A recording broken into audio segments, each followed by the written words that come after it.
Hello dear students, hope you all are doing good.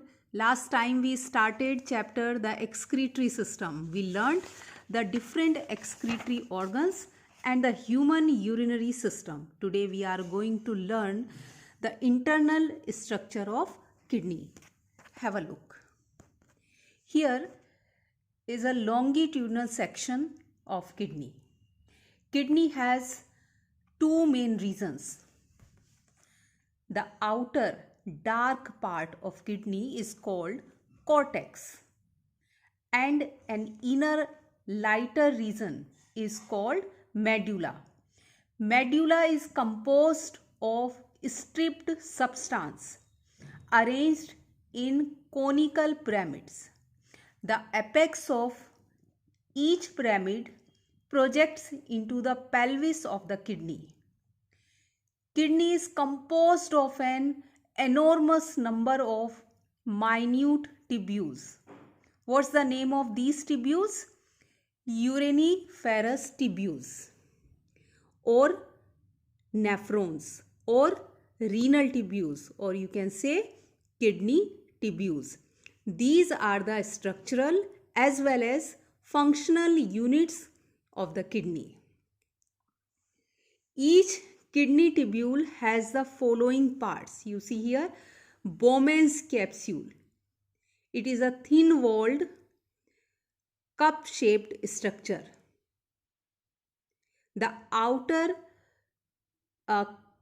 concavity of the cup has mass of blood capillaries, and these mass of blood capillaries is called glomerulus. The Bowman's capsule and glomerulus together are called Malpighian capsule. Next, proximal or PCT, first convoluted tubule. Starting convoluted region of the tubule. Convoluted means complex and proximal means nearer. This part is nearer to the Bowman's capsule. Next, middle part, U-shaped part. This part is called loop of Henle. It looks like a hairpin and it is not convoluted. You can see here, it runs in the medulla to turn back and re-enter the cortex and continue into the next convoluted region of the tubule. Then DCT. DCT means distal convoluted tubule. Again, this part of kidney tubule is situated in the cortex. It is the end part of the kidney tubule. It opens into collecting duct.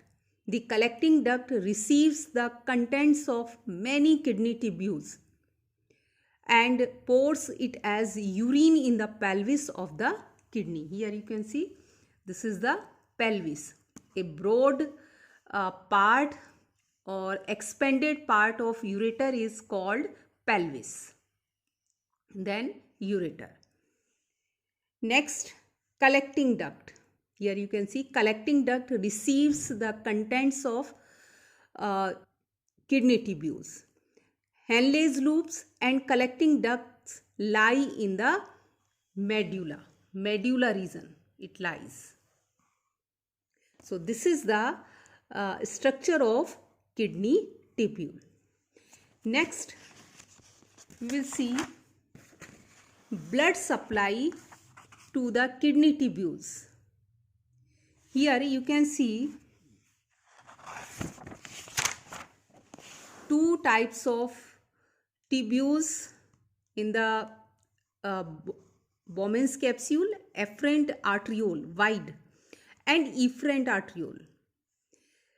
Afferent arteriole arises from renal artery, and you see here it is forming blood flows with a great force, and with that pressure blood is filtered out, and that filtered part is collected in Bowman's capsule. It is called glomerulus filtrate, and the rest of the thick part remains behind and moves to efferent arteriole. It is narrower than efferent arteriole.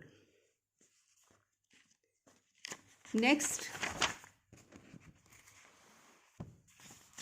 function of kidney or production of urine. There are three major steps in the formation of urine.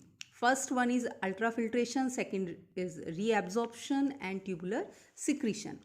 Ultrafiltration, as I told you, blood flows through the glomerulus under great pressure, and here it filters out. That filtrate is called glomerulus filtrate. Second step, reabsorption. Reabsorption, you see here, the glomerular filtrate entering the renal tubule is not urine. It is a dilute solution. Means it contains lot of useful materials like glucose, salts, sodium. As the filtrate passes down the tubule, much of the water is reabsorbed together with the useful substances. Next, this is called selective reabsorption. Next, tubular secretion. Third steps, certain substances like potassium in the normal course and a large number of foreign chemicals including penicillin is a type of drug, are passed into the forming urine in the distal convoluted tubule. This passage involves the activity of the cells of the tubular wall. Hence, it is called tubular secretion. So, these are the three main steps of urine formation. In next video, we will learn the constituents of urine and abnormal constituents in urine. Take care. Goodbye.